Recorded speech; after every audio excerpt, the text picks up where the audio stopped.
Forget about the rules. Forget the script. Relationship Anarchy is here to blow up everything you thought you knew about love, sex, and commitment. In this episode of Come Talk with Aimee, I'm getting raw with the electrifying Adriana Smith as we talk about crafting relationships without limits, where desire, autonomy, and radical honesty reign supreme. If you've ever wondered what it would feel like to love without the labels or to make your own damn rules, this episode is your wild invitation.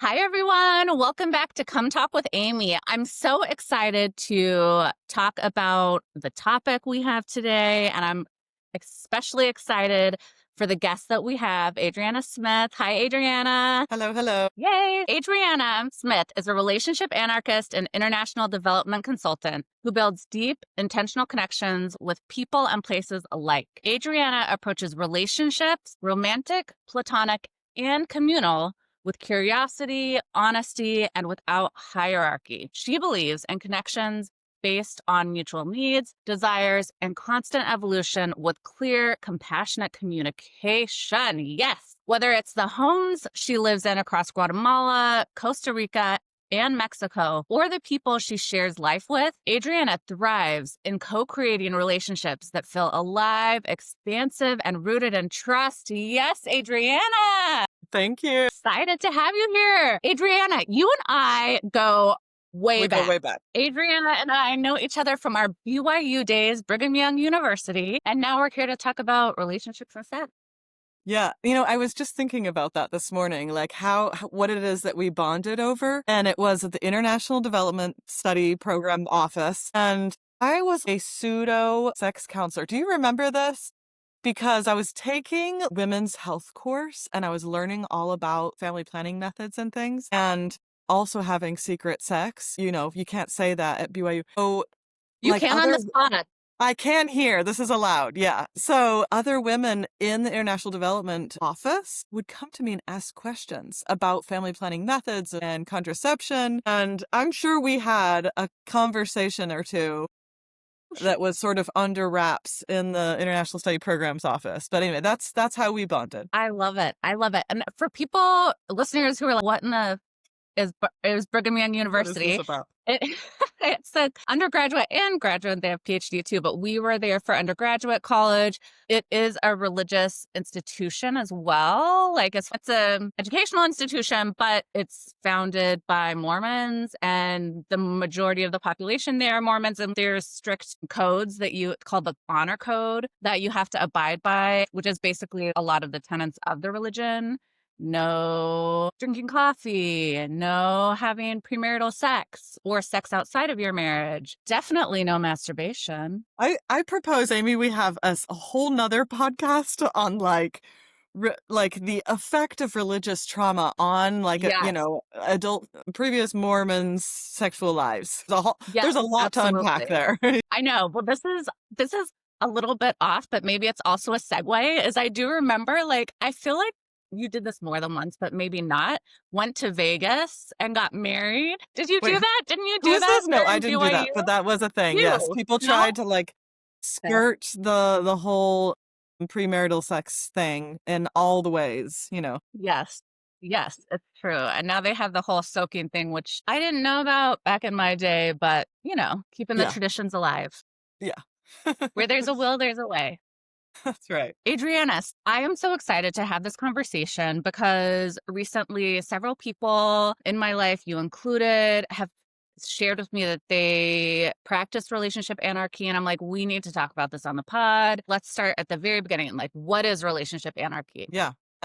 Well, I don't pretend to be the expert or the spokesperson on relationship anarchy. So I can describe to you a bit about what my brand of relationship anarchy is and what I've found to be really enlightening and eye-opening for me. Essentially, it's non-hierarchical, meaning there's no better relationship over another. It's just the uniqueness of the types of connections you make with a variety of people for different reasons. That can be romantic relationships or friendship, platonic relationships with community and place. Even as I was like writing my bio and sent it to you yesterday, I was like, oh my God, I do relationship anarchy with home as well, between Costa Rica and Guatemala and Mexico.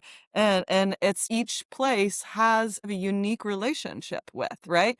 It's defining what works for me in Costa Rica, and how can I make home in Costa Rica based on what works and what works in Guatemala, etc. Same thing with relationships. It's essentially throwing out all the rules. There's just take away the entire rule book on social norms for relation and establishing your own agreements. What is it that works between me and you? And how can we build a relationship that's based on open communication, honesty, authenticity, based on exactly what works between me and you? Not because, well, this is the expectation and this is what I've always learned the relationship should be. It requires a lot of establishing those agreements and talking through it. It's been extremely rewarding for me because it's opened up so many windows of exploring different types of relationship with lots of people in my life. So does that make sense? Yes, it totally does. And also, I want to bring it because I was sharing with a gentleman friend this week that I was going to record this podcast, and I tried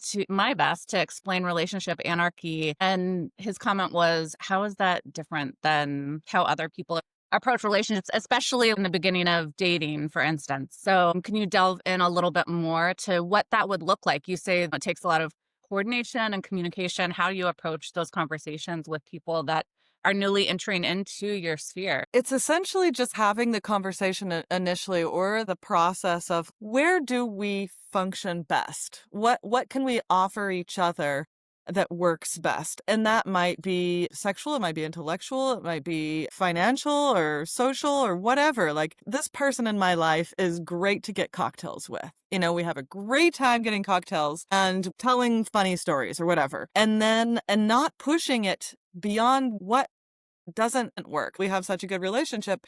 We should maybe date, or we should live together, or we should see each other more. There is no shoulds in it. It's what it is that actually works. And so it's a kind of fun challenge when you're meeting new people to just sort of explore and play around with the facets of each other's lives and see where the connection is. And then lean into those connections rather than assuming the package deal, which is what we often do with friends a lot, but we forget with romantic partners or sexual partners. There's this sort of assumption as soon as we start having sex, then we're in this relationship with all these rules and obligations and expectations that often damage what that initial sparky interest was. So I found it really like rewarding in like romantic and sexual relationships and in friendships, because you can like kind of explore the degree of options in a friendship as well. I should say a platonic relationship.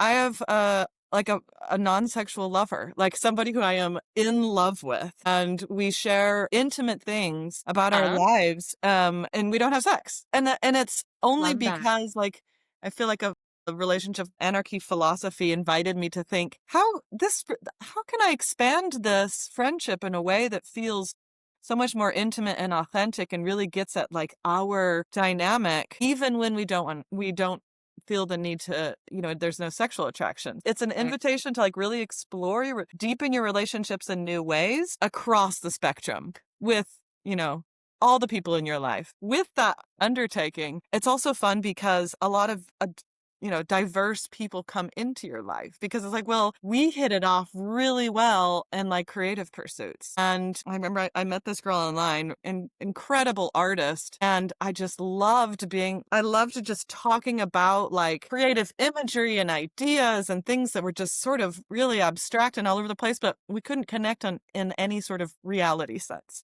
Okay. And I was like, we don't have to. Just this person, just that. like we connect in sort of this real wild creative space. And so you invite sort of like this cast of characters into your life that just enriches your experiences. I love that cast of characters. Yes. And it's very expansive. And I love too because I feel like in traditional relationship structures and hierarchical structures, and we did talk about this a couple of episodes ago, hierarchical relationships with Adam Fitzgerald, there can be these, like you mentioned it, set expectations, like, and then what happens when those expectations are not met? And often those expectations, this is what I see, are not, there's something that somebody has, but they have not been communicated, right? Totally. Yep. Like, we're not communicated, and then we're getting upset, and then it can lead to isolation, and instead of, like, expanding community, it can really dry out community, right? So, Yeah, yeah, these we often hold these secret ideas about what it is that a relationship is or what is it that I need, and without Mhm. verbalizing them, we're making these assumptions and then being disappointed when their people aren't fulfilling those for them, but we haven't communicated that. Not to say Yeah. that doesn't exist in relationship anarchy. That we certainly have a set of ideas, and even if they're communicated, a person in your life may not be willing to support you in fulfilling those needs. And that's also part of the dynamic. It's like shifting relationships constantly, right? Our Yeah. needs change and the way we communicate and the way that people are willing or interested in showing up for them changes.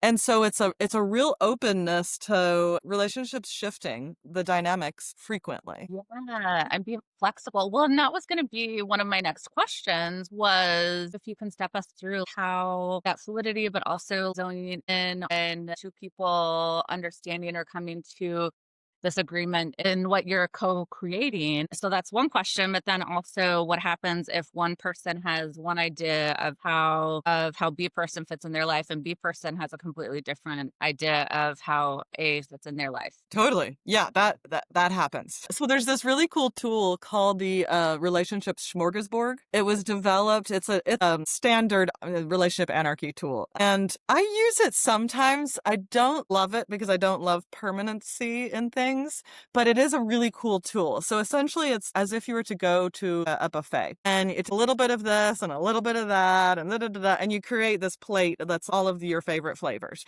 And so the tool sets it up where it's a buffet of all of the types of things that types of connections or types of social needs that you have from relationships. You've got intimacy, sexuality, a social relationship, financial, intellectual, activism, all of these different things that you would exchange in a relationship. And then you can sit down with that tool and I've done this with people who are more permanent fixtures in my life. I don't pull out the tool and I'm meeting someone for the first time. And we talk about it. Like, what is it that works? Like, what is it that we love about this relationship? Like, I really love like the social aspect. And I remember when I did this with a partner in my life, we were talking about sort of the edgier topics. What about sexuality? Is that something we want to explore? And it pushed us to really think about more of those edgy things we haven't addressed in our relationship. I learned that they were really interested in they hadn't been a part of my creative and interest in the arts. And they're like, I want to share that with you. I see that you have that with other people and I want to share that with you. Will you invite me into that part of your life? And also I was delighted. And so I it love that. required using the tool to like really define and explore where can you expand those things? And some of the things were like, no, that's not a thing. We're not doing that. you know? So that's a kind of a fun tool, but you can do that informally. It doesn't have to be sit down and do the workshop. It's essentially asking like, what do we like about each other? What works? I love And then that. and then being really clear also about sort of those areas that are of less interest. Mm. I'm bringing up like that curiosity, communication, collaboration, all of the C's. Mhm. Um, and potentially coming, just gonna say that. Yeah, yeah. Oh, I love this. Oh my goodness. How does when you find somebody who you are wanting to explore pleasure with and sexuality, all of the yummy sex things, how does that look in a relationship anarchy context? That's the most straightforward one. That's easy, right? That's just your standard flirtatious, let's meet and let's get it on. Easy, right? I love it. I Yeah. think the more tricky thing is I want an intimate relationship with you without sex, or I want to expand and Mm, explore this friendship, or I think maybe we could even drill it down to the type of sex I want with this person, right? And so mhm. being really, as you're exploring each other's bodies, you can be like, I really only want to practice BDSM with you. That's the thing that makes us click. And it's really awesome. I have other partners that please me in different ways. And this is BDSM. Whatever it is, Yeah. to hone in and communicate, what is it that works? I love that. I love that. What would you say is the added benefit from a pleasure lens for people who do practice relationship anarchy? It's fully indulging in your pleasure, not only sexual pleasure, but just what is it that I love about people, diversity of people, and the pleasure of good, deep conversations with a best friend, the pleasure of like confiding and feeling so supported by a sister, the pleasure of communicating exactly what it is you want in a sexual partner and not needing one sexual partner to fulfill all of that for you. So there are other people that can fulfill these things. It's reducing like the demand, like all of the demands on a few people and spreading the wealth, right? And so that What? you can fully just step into pleasure based on what works best with that person. Love that. Maximize your pleasure potential, each other's pleasure potential, and what ignites you there. What am I trying to say? Like, Each other.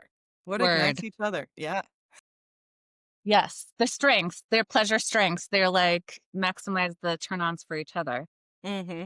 without having an expectation. You may need, I know for me, pleasure is expansive and I have a lot of different pleasure needs, and different people Absolutely. may meet them differently. And complementary to this is like authentic relating. The more you can fully just reveal who you are, more one, you're attracting people that are really interested in the person that you are. And then those connections are so much more intimate and strong. And that can be easily done during sex. This is who I am. And this is my vulnerable sexual me with my pleasure interests.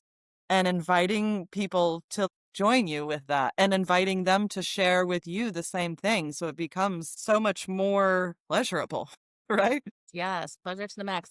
Yeah, and I mean, is such a huge part of self-expressing, right? It's literally taking yourself bare physically and mentally and emotionally. It doesn't always have this, but it can if you're really tapped into your own pleasure and maximizing that. And it can really, Yeah, and I don't want to knock also like non-intimate sex, you know, of course. sex for pure physical pleasure is also like serves a function, And so I think it's just a matter of what is my intention here? What need is this Yes. fulfilling and ensuring good ethical consensual communication around it? And even if sex isn't this like super intimate, bonding, soulful, there's also other types of sex that serve really amazing purposes, right?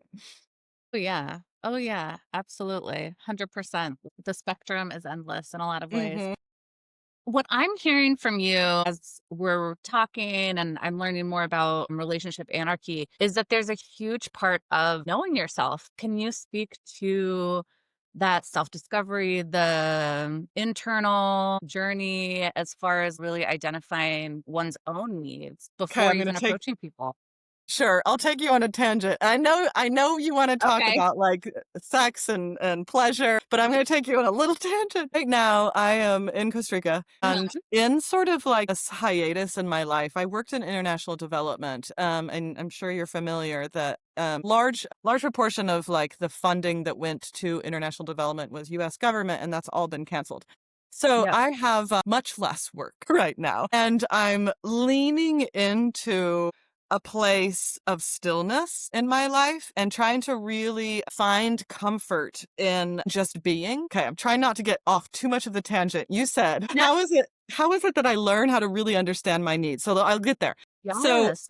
Here for all of Okay, them. thank you. So I'm really practicing self-awareness skills, and I'm really interested in authentic relating. I was in this online workshop yesterday, and we did this really cool practice. It's often used by Quaker community. Okay. And what they do is they sit in silence. And then whenever they have an urge or a need to share something, first think, what is my intention with wanting to share this? What is like the need that I have to fulfill to share this? And they only think about that first before sharing it. And then you decide to share or not. And we did this exercise. It was a really cool opportunity to remind ourselves what are our intentions in everything we do. And so I am trying to practice that in this sort of hiatus in my life where it's anytime I have an urge to do something or I feel like I want some coffee, I want to jump in the pool, I need to get out, I need to whatever, take a moment and just be like, why do I want to do that?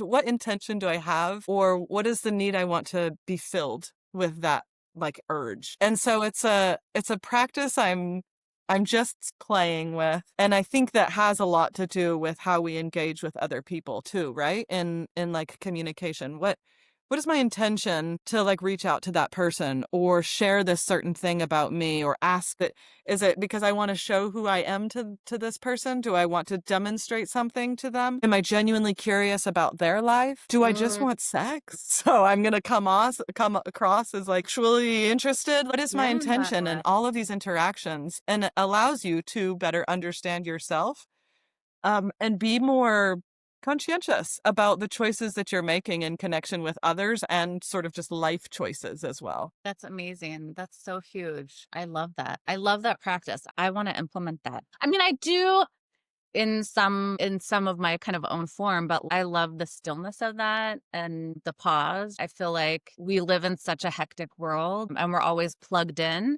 that it really takes a lot of intention to pause and to be still. And yes, that's so beautiful. I love this. Just going back to pleasure, as far as are there any challenges to pleasure, if anything, for people who are practicing relationship anarchy? How does one address this? Have you come up with or seen anything in your own practice or others who you know that practice Well, relationship I guess anarchy? something that you've already raised, and it's like when the expectations don't align or those needs don't align as we shift.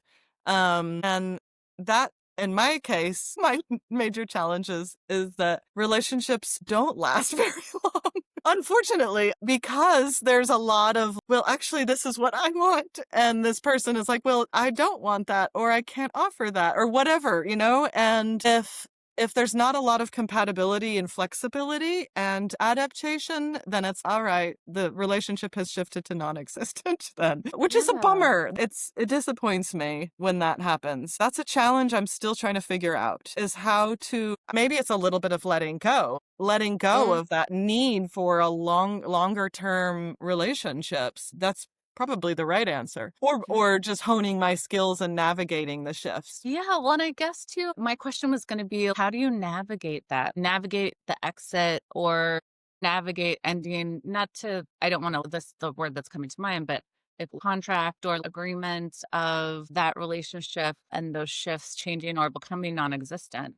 Because I imagine, or what I'm hearing, it could tap into a little bit of grief. You Mm. allowing yourself to grieve that person and that need that was being fulfilled and is no longer. Yeah. I guess I like to think that there isn't ever no longer, because whatever it is that you share lives in you, and those sorts of things can be applied and shared with others. But that process of communicating the shifts is throughout. It's not until you get to an end, you're like, we're not compatible anymore. Now let's talk about the end. It's throughout. It's funny because oftentimes people approach dating with, well, what's all the red flags? And as soon as I find the red flags, then Yes. out. And I'm sort of doing the opposite. Where is it? What's the thing? What's the thing? It's sometimes that, but thank you for sharing yourself with me. And then that's a type of conversation you can have throughout the process of getting to know somebody. Yeah, I love that.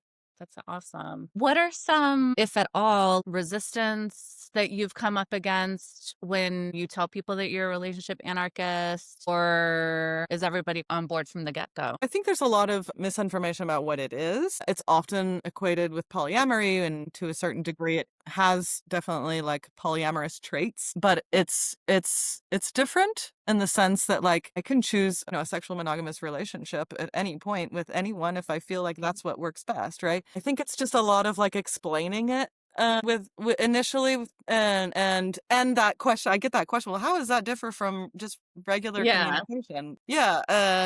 But I don't think that that's a bad thing. Like having these conversations with people really highlights their interest in relationship and their approach to connection with others. And so it's a good thing to right off the bat launch into, relationship philosophy. I love it. A lot of us don't question, right? We're not bringing that curiosity. So then if you're bringing the curiosity about like, how do I approach relationships? There's a lot of learning there and a lot can be cracked open. So much to explore. And talking about exploring for those listeners who are listening in and are love everything that Adriana is saying, I want to learn more about relationship anarchy. How does one start their journey in discovering and defining relationship anarchy for themselves? It depends on mine was just having conversations with people about it and talking to people in my life about the approach, pulling out the Mhm, smorgasbord and having those conversations. There's plenty of the Relationship Anarchy Manifesto, and there's, all kinds of podcasts and books and all the things mhm.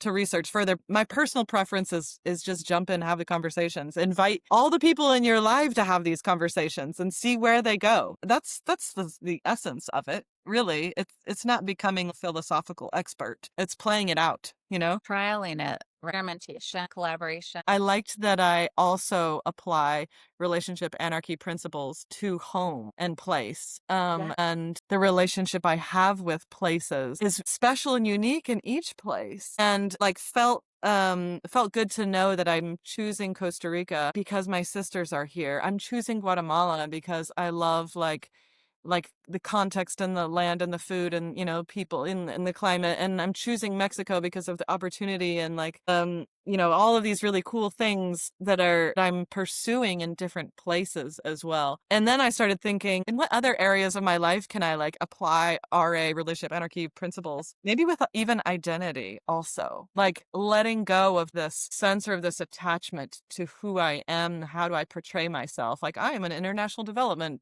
consultant. Maybe identity means something different in different contexts, and having a relationship with the different identities that I can hold as well. Anyway, I think that there's some I love that. real like opportunity to apply the principle of expansive relationships with people, place, and self. Talking about cracking things open, you just cracked relationship anarchy and all of the possibilities open. I love Right? it. It's amazing. It's amazing. All right, Adriana, this has been amazing. I will be looking up more on relationship anarchy. I feel like I have to say this. I went out recently with a relationship anarchist on a first meeting that I met on an app. And I was really excited because, obviously I'm interested in this topic. We've been planning to talk about it for a while. And so it was really interesting finding out their philosophy, finding out about them, exploring them, and I walked away thinking, okay, I'd be interested to see how this person can fit into my life. So I messaged them the next day, thanked them for the nice time. I'd love to continue a conversation. Never heard back from them. And I'm like, Okay. "Oh, fair enough. Fair Well, enough. yeah, just because you claim to follow the philosophy of relationship anarchy doesn't necessarily mean that you're a good communicator. Right. They were communicating before, and I was, well, also, I accept that you don't see a place for me in your life and from one conversation, but I had a nice time. It was so funny. It's so funny. I Yeah. I will not limit myself to one experience and one That's exposure to a relationship anarchist. I'm Thank you. totally Yeah. And maybe for you was it offered sort of this outing with somebody where you had a conversation that gave you certain insights, and that was valuable in just that moment, and nothing absolutely. else needed or wanted to go beyond that, right? Yes. Exactly. It was a lovely afternoon. I learned stuff and I met a beautiful human. So There you go. Perfect. check it back. Done.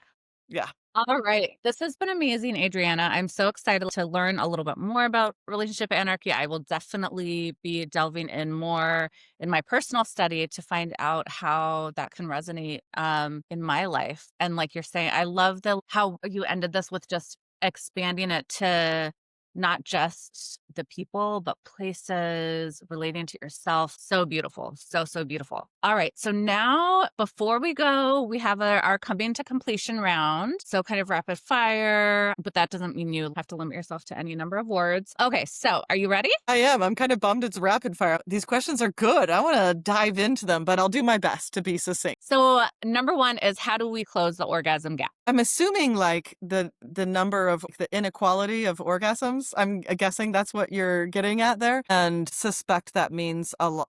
A lot of people who haven't experienced pleasurable sex. How do you invite and encourage more people to have more orgasms? So I get that. I get that point, and I also want to add, because I like to play little devil's advocate, that I've found pleasure in decentralizing orgasm as an important focus. Obviously, the orgasm is great and important and a part of sexual pleasure, but the degree that we can also decentralize orgasm as like the objective or the aim in sexual interactions, and really hone in on like full body experiential, somatic, spiritual full pleasure, like then the orgasm often comes more frequently when you're fully immersed, frequently or not, but that's the point. The point is to like remove it as a part of like the expected experience, and then you remove the pressure of having to get there, and Love really that indulge answer. in the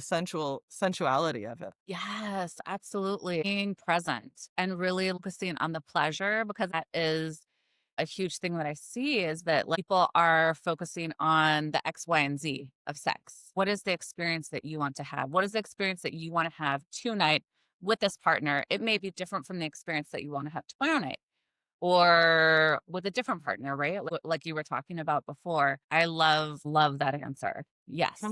All right. So, question number two is how do you become a receiver of pleasure? I think it's that process of like getting to know myself and fully understanding what my intentions are in relationship to other people, and being able to like communicate that. I'm inviting those pleasures in, right? I'm understanding what it is that I want, communicating that, and then inviting more reception of exactly what it is that I want. I'm giving you a sub question off of this. Okay. Like, how do you find that intention for yourself? How do you identify that? Oof, exploration and constant just check-ins, a little bit of that like Quaker Yeah. practice. What is my intention in this? Why is it that I want? Why am I having this need to masturbate right now? Where is it coming from? Is it coming from boredom? Is it coming from like anxiety? Is it coming from excitement around something? Like what, and constant doing like the check-ins and being able to communicate that with a sexual partner as well. I'm interested in, because I need to fall asleep. Or I'm really excited, or whatever the issue is, and constantly doing those check-ins and then being more comfortable. The more comfortable you are with understanding your intentions, the more comfortable then you can become communicating those with partners. Oh, yeah. I had a solo session with myself last night because it's my daughter's not here. It's a Friday and I need to be able to sleep. And that was my intention for my solo session. I went to an event this week and got a very nice vibrator that I hadn't tried out. So I was like, oh, I get to try this out. Of course, I didn't charge it before. So mid session, it turned off. And that's okay because I have a whole slew of vibrators. So I grabbed my next favorite one. But the intention definitely checked that box. And it checked so many more pleasure boxes too. Love it. That's a great example of how sort of those initial intentions can definitely shift in solo sex or sex with a partner. And that's the practice, is like being aware of like what is it that you want in the moment. And having to do a recheck in, like, what is it that's feeling good for me right now? And offering yourself that. Love it. Amazing. All right. Question number 3, what's your ultimate communication advice? I'm really into authentic relating communication. It's essentially revealing yourself, getting to know yourself, and then revealing that to others in ways that feels sometimes vulnerable and edgy, and invites intimacy. Love. And I mean, this whole episode has really been you stepping us through communication with self, communication with others. I feel like communication is, from what I'm hearing, is a huge key cornerstone of relationship anarchy. Yeah. And requires first understanding self. What is it that Yes. I'm going to communicate? So taking those moments to like Right. really settle in on what is it that I want, and why am I doing this? What needs are attached to these feelings that I'm experiencing? Yeah, yes. I love that. I love it. All right, last question. What has helped you unlock shame around sex? Having lots of it. Yes!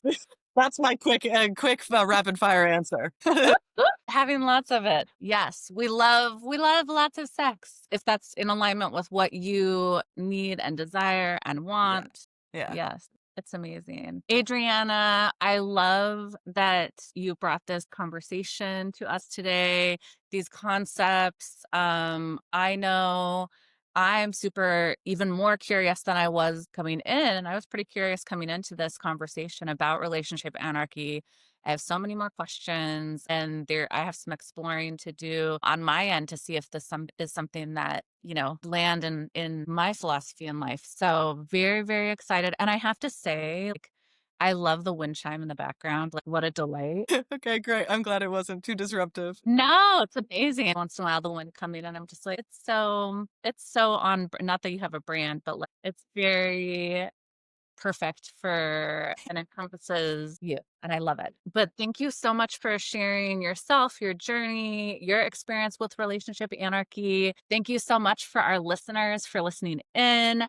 Please share what resonated with you. Are you a relationship anarchist? Are you walking away wanting to be a relationship anarchist or not? And why not? And as always, share with your friends, like, subscribe, all of the things. If anything resonated with you today, remember to masturbate, hydrate, and get ate. And thank you for coming. Please come again, and come again.